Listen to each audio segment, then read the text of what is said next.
I've always been an idealist, believe it or not, someone who's quite strongly motivated by, ideas and ideas of what a good society should be and a good international order should look like. That balance between, I guess, idealism and pragmatism, having the opportunity to do something with a position of values was something that really crystallized for me through my university years. And then going into DFAT, I was able to speak out on things that I thought were important, but have the opportunity to actually play a role in those great moral questions. I got to see this moment in Egypt where there was a genuinely vibrant, multi-party, messy, incredibly creative period in its democratic experiment. I was out on the street a lot of the time, talking to people, meeting people. And it was incredible because it was like watching things you'd read about in history books come to life.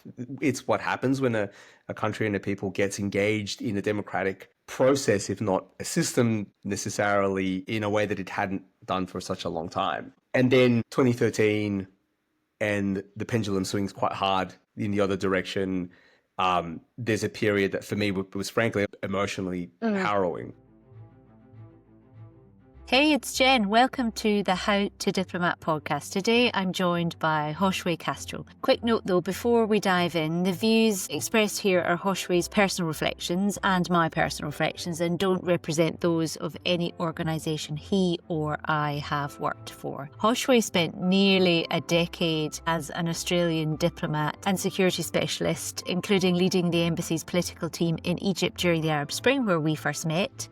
He later reinvented himself back home in senior government roles and now works as a sustainability strategist advising global businesses on climate, nature and geopolitical risk. So, have you ever asked yourself what it does to you when the people you've invested in are suddenly arrested, tortured or disappeared? How do you rebuild yourself after years like that? And how do you carry those lessons into leadership and life beyond diplomacy? That's what we'll get into today. So, Josue, welcome to the podcast. I'm so excited that we're finally going to have a conversation together after so long. Absolutely. Likewise. So good to see you again. You and I first met in Cairo. Do you remember? It was the middle of the first post-revolutionary chaos. I never asked you what got you into diplomacy. Yeah. Look, it's a great question. But the first time I ever heard of a diplomatic role as an actual job, as opposed to something I read about in history books, was a friend during high school said, "Oh, look, there's a job you could apply for as a foreign and trade officer." Foreign and trade. Maybe I should actually look into that and find out what that actually means. When I was in university during my honors year, I had a lecturer introduce me to the writings of an American sociologist from the 1950s, C. Wright Mills. And he has this one book called The Sociological Imagination, where there's this one line that says, "Nowadays, people everywhere seek to know what they can do about the present as history and the future as responsibility." Thinking about a role where I would have the opportunity to really think about the lay of the land today in its historical context, but then also have the opportunity to really take hold of the responsibility for shaping future outcomes with the benefit of that perspective. That was something that meant a lot to me. It sounds like both that experience and the book and your lecturer sort of shaped a sense of purpose, right? Is that right? How did that kind of evolve? Did it change much? I've always been an idealist, believe it or not, someone who's quite strongly motivated by, ideas and ideas of what a good society should be and a good international order should look like. That balance between, I guess, idealism and pragmatism, having the opportunity to do something with a position of values was something that really crystallized for me through my university years. And then going into DFAT, I was able to speak out on things that I thought were important, but have the opportunity to actually play a role in those great moral questions. So as a very brief example, before going to Egypt, I spent 2 years in the International Security Division. One of my major roles there was working on essentially a process through which the Australian government assessed the export of military or dual purpose goods, so anything that might be used in the military context. I was first just a coordinator and in times principal advisor on bringing together views from throughout government, including human rights views. Is this particular good going to have a positive trade impact for Australia?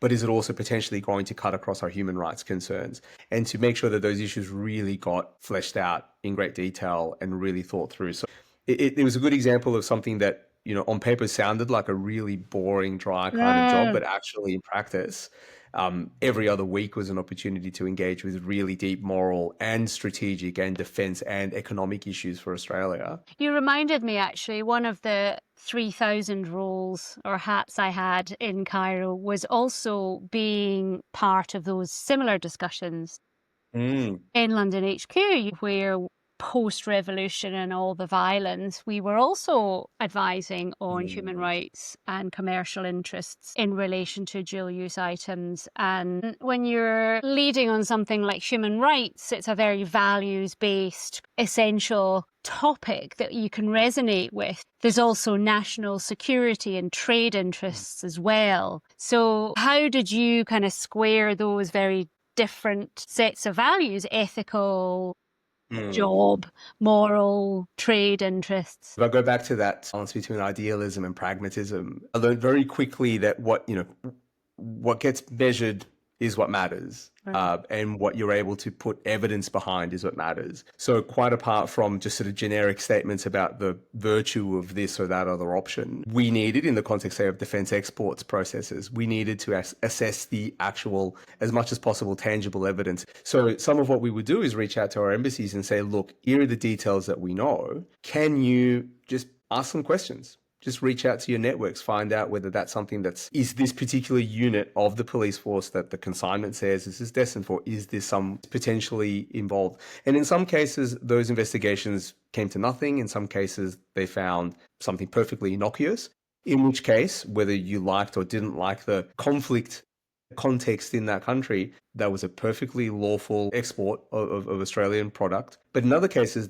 actually, that investigation would throw up something of concern. The balance of probability stacked strongly enough in favor of let's just put a hold on this, that's the advice that would go up along with everybody else's advice, and I would package that up and that would go to the relevant decision makers. And there were occasions where we actually had to sit down with the exporters and have, as detailed as we could, conversations about the context. Actually, the example I was thinking about as you were speaking was very similar. But my views evolved as I think I became a more experienced diplomat. My ability to compartmentalize and be much more objective. So if I was in London reviewing those requests, I would have a very, probably quite subjective view, depending on where it was going to country X, where, as you say, long history of repressing peaceful protesters, for example. For me, that was like a hands down no. But then you're in post and you understand the nuances a little bit Yeah. more. So there's an awful lot more stakeholder management. You've got perhaps the defence section who are using this kind of export as a means to leverage a relationship with a host government, or it's part of an overall strategy. So there's other issues that you've got to take into consideration. It really helps, I think, develop one's objectivity and improve the quality of advice that you're giving to, mercifully, not us, but the decision makers. Ultimately, this is your decision. This is my recommendation based on this, but you do. 100%. So Cairo, I always had the impression you were in Cairo years before I was, but actually we more or less started at the same time. We just aged. We sort of co-founded what became the Dream Team, right? Yeah. We sort of set up this group, right? It was like an information bartering system.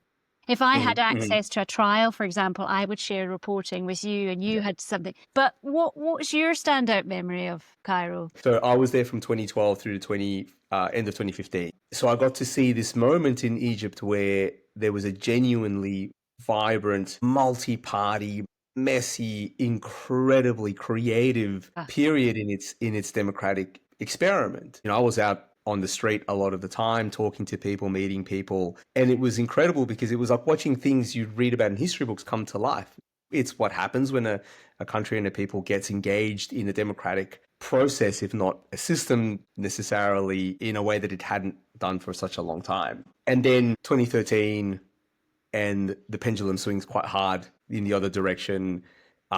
There's a period that for me was frankly emotionally harrowing in a way that, to be honest, I don't get a chance to speak about very much. And whenever I do, it's interesting how much it really does still stay with you, how much it affects you. I knew people who were in the big violence in August of 2013, I knew human rights defenders, as you would have, who suddenly saw the world just completely shift. I felt that the international community that had been so supportive of a democratic transition very quickly got the memo that that was no longer top of the agenda, and people with whom I'd invested a lot of time and energy into building relationships so we can support you, suddenly became, if they remained a project, it was a personal project, which was for me heartbreaking. Yeah.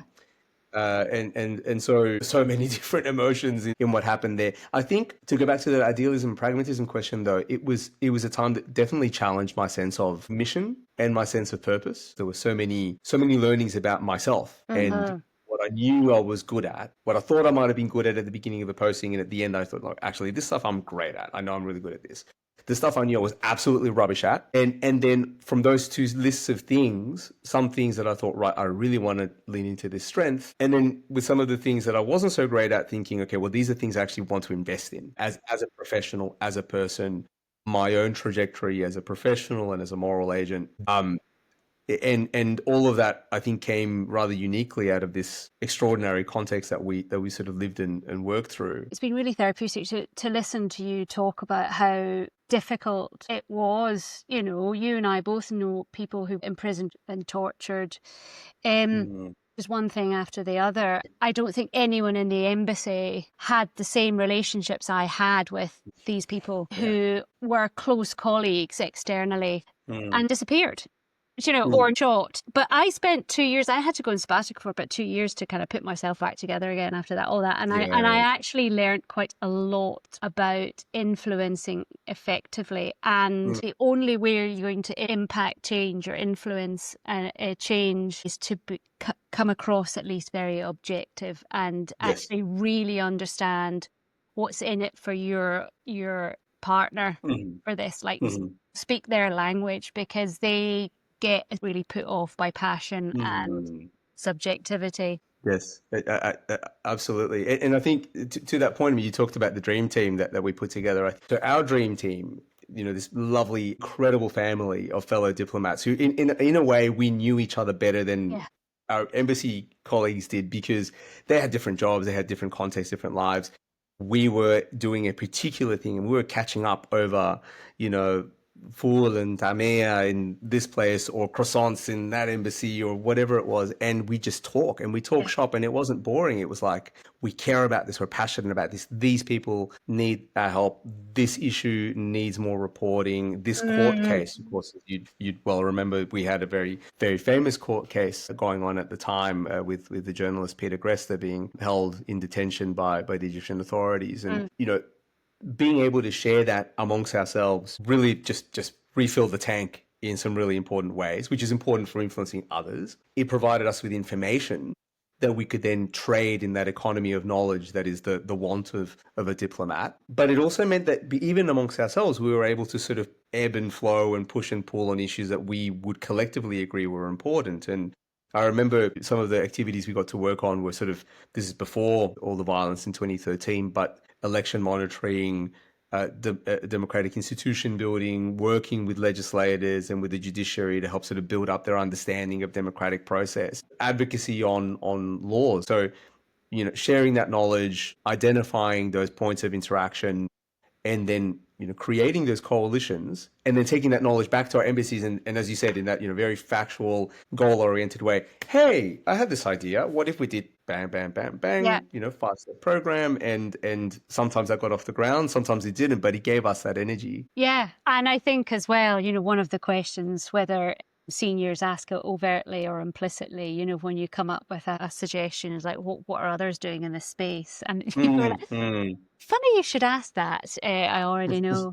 Yeah, I think as well, do you know, one of the great things, I've got such a thirst, I think you were the same, thirst for knowledge and expertise. One of the joys about working in Egypt at that time was everything was new. So they were setting up their election system and the whole commission and stuff. And of course, huge appetite in London to understand what that process was all about. So off I went and indulged my inner geek to figure out how election law works and how to build an electoral commission and getting to speak to all the people and, you know, be the embassy expert on elections for a while. And you and I coming from, nice, neat and tidy common law countries, so trying to unpick the intricacies of, partial Napoleonic code, God knows what else. How did you stay grounded in Yeah. very emotionally intense circumstances? So I was lucky to be there with my wife, who was also working at the embassy, and she and I had actually quite distinct remits within the embassy. We could come back and decompress from slightly different perspectives. I think that the incredible friendships meant that we, as a group of diplomats working on similar issues, bonded over those things, but then collectively would find opportunities to just let out all that stress and release. Sometimes we do that through some epic New Year's Eve parties or other shindigs after hours. I think I'm an introvert, but I have quite strong extroverted qualities in that sort of spectrum. I was very jealous about my personal time, and I would either read, history or just take moments to reflect. I still have oodles of notebooks that I wrote, that I kept at the time, the ones I could keep, that are just full of reflections. And it's, I think back and I think about the hours that it would have taken for me to sit there and just note down both observations that would go into official reports, but then also just reflections, either from a sort of a broader moral or philosophical or political theory perspective, or really blow by blow, especially during those really dicey moments during the violence in 2013. But making sure that was opportunities for each of those things to just go away and spend time where you need to spend that time, be that on your own or with other people, and parcel that out and make sure that happens consistently. I think I found that was vital. I think because I had my first son in 2009. No, 2010. And so he was very little, and then the second in 2013. So actually, that you're able to mentally switch off when and by that point we'd moved down into the suburbs quite a lot. So there's that physical distance as well. And of course, in those days, I mean, of course, we had mobile phones and maybe Blackberries, but we weren't as kind of technologically as connected as you are now. So you do have the ability to switch off. Although I can't remember, were you a press officer? Because I was also press officer for a while. And of course you can't, you're always on call. So as you say, you kind of take your quiet reflection points when you can.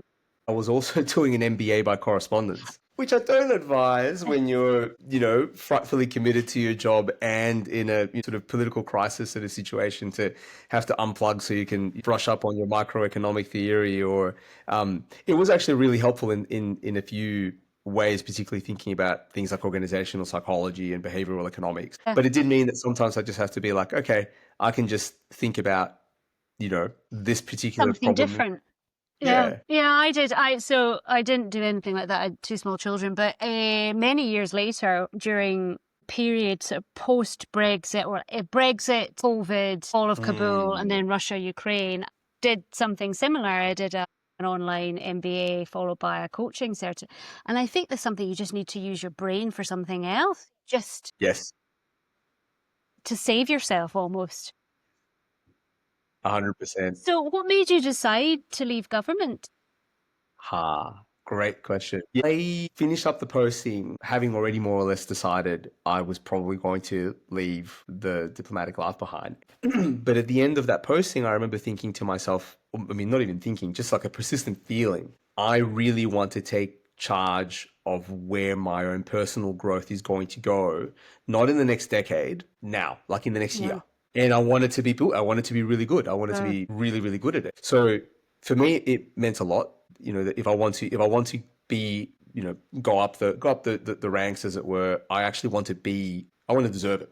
I want to be a great leader. Now, I know plenty of people who are still in the service who have had amazing careers, but I looked at my options and I thought, I want to invest in being in charge of my own path as a professional and as an individual. And that was probably the main motivator. I really like that. So it's like a personal journey towards leadership or leadership Josue style. Yeah, that's right. You've got this end destination of what the ideal leader you want to become is. And then you had to sort of clear waypoints in that journey that were different types of growth towards that final destination? Or did you have just a destination, like a waypoint destination in mind? And then once you got there and acquired those skills, you then decided on what the next step looked like? Yeah. Definitely more the latter than the former. It's quite a daunting thing because often you can feel like, oh, like I'll just move on to that next thing. Or if you get itchy feet, right? If you feel bored, or if you feel, or sometimes you feel like you're flailing and then you mask that and you say, oh, it's just because this isn't for me. I'm going to do something else now. And you have to be really reflective and thoughtful about those things. Especially like I've got 3 kids now. We're at a stage of life where the opportunity costs of change are much, much higher than they were, when I was in my 20s. So one thing I've identified about myself is I'm very mission oriented and purpose driven. So there are certain values that I've probably held for as long as I can remember. And they're influenced by my childhood. They're influenced by my faith. Very imperfect, but it's a very self-reflective Catholic. So I think a lot about morality in terms of what I do and the world around me, without being terribly fixed or black and white about it. But there's a sense of purpose there that I try to apply through most things that I do. But it's really important for me to, in my day-to-day life, to have a thing that I'm running for that is going to achieve some benefit to myself, to people around me professionally. So when I did eventually make the leap out of the public sector into consulting, I went into sustainability consulting because it was important to me to feel at the beginning of every week and at the end of every week that to the degree I've struggled or succeeded, it was in the service of something that was contributing to some sort of public good. Probably once a year, I've sat down and actually drawn it out on a piece of paper. Like, this is where I'm at right now. This is my resource base. This is my skill set, my experience set, everything I know I can do. Where do I think I want to be? And it's an opportunity to think about, right, where have I been? Where are the gaps? Where do I think I want to go? So where am I going to have the biggest impact? If I thought I had a good shot at making an impact, that might be enough to make me think, right, maybe that's going to be part of the next journey or not. Yeah, that's such a good lesson. I get contacted quite a lot by graduates who want to get into diplomacy or whatever, and they're like, what are the best things I can do right now to get me into a long-term career in diplomacy? And I have a similar philosophy. Actually, I spent 5 years temping. I did that. I worked for the BBC. I did this, I did this, I did this, I did this before I joined the Foreign Office. But all of those skills actually provided a foundation for the next stage. And of course, they're all writing down, going, oh, okay, I need to get a job in the BBC. No, that's not. That's not the point.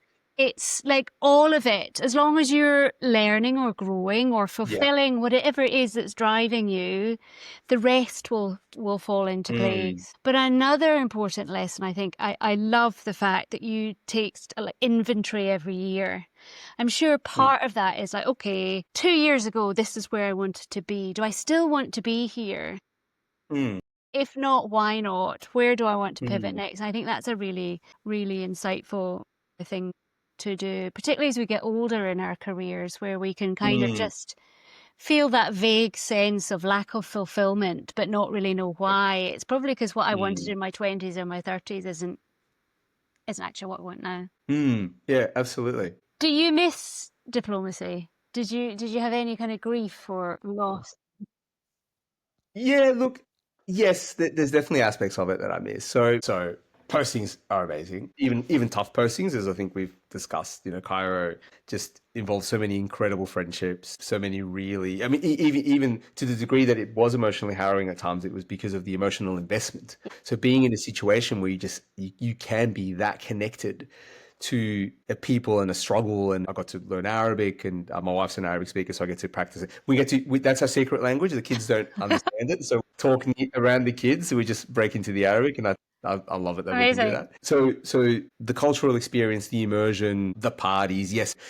There is obviously in government service a degree of security as well. So if you are a lifer in diplomacy, not only will you almost inevitably eventually become an ambassador and do all these amazing things at a leadership level, that just becomes part of your lifelong professional journey. So there's definitely a lot to be said for it. And I want to be clear, having left diplomacy for, to sort of ride my own journey, I have tremendous respect for our diplomats and diplomats in all foreign services. But that said, I think For me personally, if where you want to go and the opportunity to be a bit entrepreneurial about your own growth matters to you, then I think betting on yourself to do that is Mm. really important.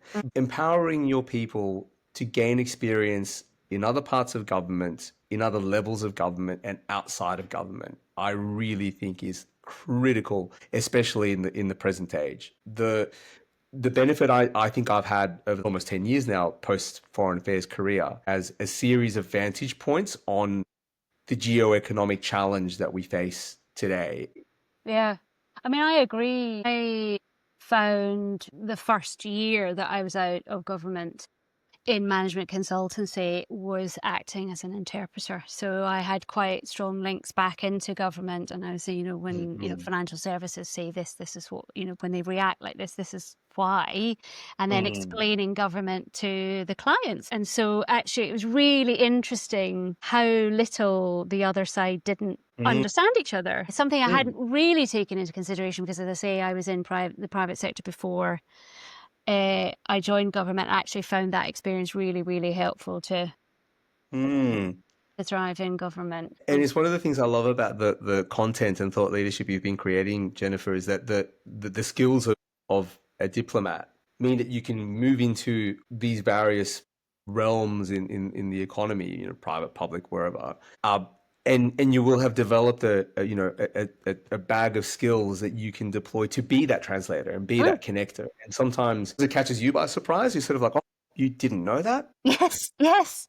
Why would people not know that? You know that if they haven't been in that world, but also there's a very unique capability that has been invested in you personally to become that Swiss Army knife where you can walk into Uh, a room and say, right, this is what this room needs. yeah. This is the language I should use. This is the group that I need to influence. Someone I met once called it boundary spanning. That ability is especially important in a way that I think is still underappreciated in today's world. On that note, what other skills from your diplomatic life have you found have been either surprisingly or unsurprisingly useful? So most of the people that I knew in foreign policy were rather like me, quite bookish, right?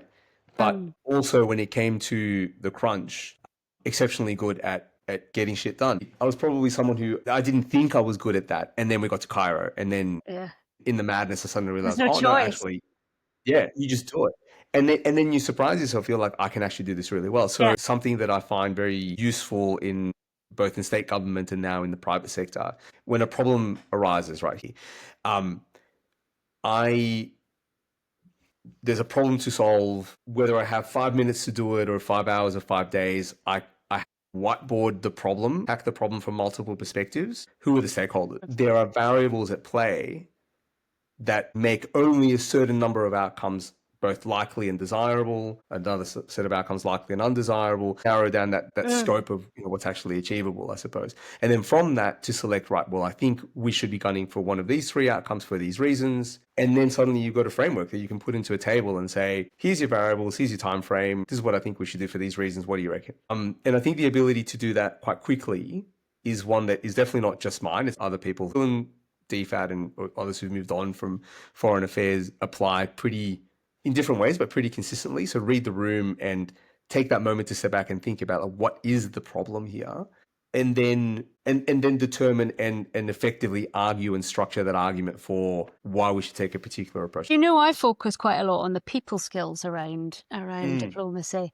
I hadn't necessarily properly appreciated that ability. I mean, I suppose we would call it in the UK delivery at pace, that sort of Mm. encapsulates, but being able to scrutinise a problem or a Mm. challenge or an issue and be able to use a kind of structured, whether you realise you're structured or not, is just the way you've been Mm. trained, a structured way to take apart the problem Mm. Mm. and analyze its composite parts and then Mm. put it all back together again in a way that resonates with your client, speaks their language, and doesn't just completely baffle them with technobabble. Absolutely. And I feel I only recently came to this realization in my current professional incarnation. I started seeing some really interesting through lines. So frankly, what you've described the work of diplomacy is, that's actually what we do when we sit down and someone says, right, Jennifer, tell me everything I need to know about, the Egyptian political process today, where you're scanning the environment, you're looking at those variables, the stakeholders, but also the economic conditions. You bring all these different variables together and then you think about the various ways in which they're likely to interplay for certain outcomes. So the result of that introspection for me was, wow, diplomats are sort of trained systems thinkers. And I don't think anyone ever told me that when I was going through my diplomatic training. But I think it's a really useful way for serving diplomats now to think about what they do, and for anyone who's left that service to think about the skill set they bring to the market. But I would add something extra. So you've done all of that, you've packaged it all up, but then you have to think about how to move the person in front of you with that information. So you have to figure out, sometimes in the moment, I don't know about you, but very often you're sort of whipped up in front of a new minister or a new senior official. You've got to read them very quickly to figure out which of all of this data, this information, this strategy, all of the information that I know, what's going to land with them the most and motivate them to influence or decide on the change that I need them to do as well. So I think that's a real skill as well. Yes, absolutely. And one thing, a skill I think, certainly the Foreign Office, I think you're probably the same, is the ability to distill huge, complex pieces of information into something that feels almost too simple, but it's actually a very, very difficult thing to do. Not that I'm saying ministers or senior officials are in any way anything other than highly intelligent. So the final question, I think, if you could offer a single piece of advice to your younger self as you stepped into diplomacy, what would it be? Oh, I'm going to cheat a bit here. I'll give you advice I heard from someone else just before I joined DFAT. Be where the action is. I think practically what that's going to mean different things to different people, right? Identifying where you're going to make that contribution and then going to that, that frontier as close to it as you can and being part of it, being part of that action. I haven't been strategic in my career development, but I think if I look at the things I've had a chance to work on during and after my diplomatic career, the issues I got to work on and the way in which what I was doing mattered, it mattered because it was a part of some bigger piece that was in its own way at the leading edge of something. So in Egypt, it was watching and being part of our role in democratic transition and what happened after that. And my role after diplomacy, it's been working on a whole range of different issues in the state government. And now it's working with corporates at a C-suite level to help them invest in a more sustainable world. Whatever the next chapter might be, I have no idea, but I hope it'll continue to be somewhere on that leading edge of, where practice and ideals can come together. I ended up in Pakistan and Egypt more, and it's a bit like you pursuing this kind of golden thread of personal growth and pursuit of Hosh's leadership avatar. And that has brought you into ecosystems where really exciting things are happening that fulfill you.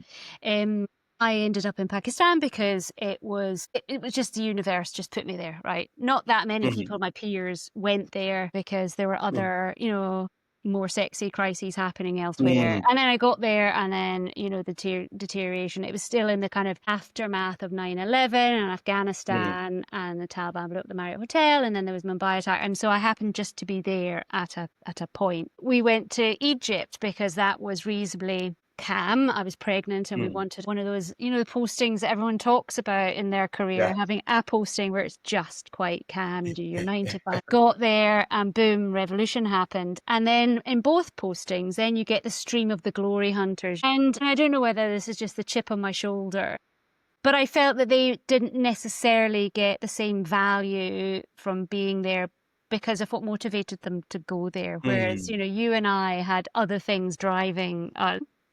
Something other than just seeking external validation or a promotion. It was something more profound, I think. I've found I haven't met too many of those people. I've definitely met a few, but not too many. And they might have a lot that recommends them in other ways, but in this particular way, the fact that they're there because they really want that next promotion, they don't really care about this job so much as what they think it's going to give them. Yeah, exactly. So thank you so much. Indeed. Thanks so much, Jennifer. Really appreciate it. What I take away from this conversation is how Josue managed to turn one of the most harrowing chapters of his diplomatic career into a foundation for growth. We were both scarred by what we saw in Cairo, but Josue's perspective shows how those experiences can sharpen your ability to see patterns, join the dots, and think in systems in a structured way despite all the chaos around you. What makes him so inspiring to me is not just his intellect, but his self-awareness, this capacity for deep thinking and reflection, his willingness to look honestly at what the experience cost him and how he chose to grow from it. It's a reminder that resilience isn't just about getting through tough times, it's about transforming the weight of them into clarity, perspective, and new ways of leading. If you'd like to go deeper with these thoughts and insights, I write every week about transferable diplomatic skills. You'll find the link to my newsletter in the show notes. And don't forget, you can always reach me with your questions at jennifer@howtodiplomat.com. See you next time.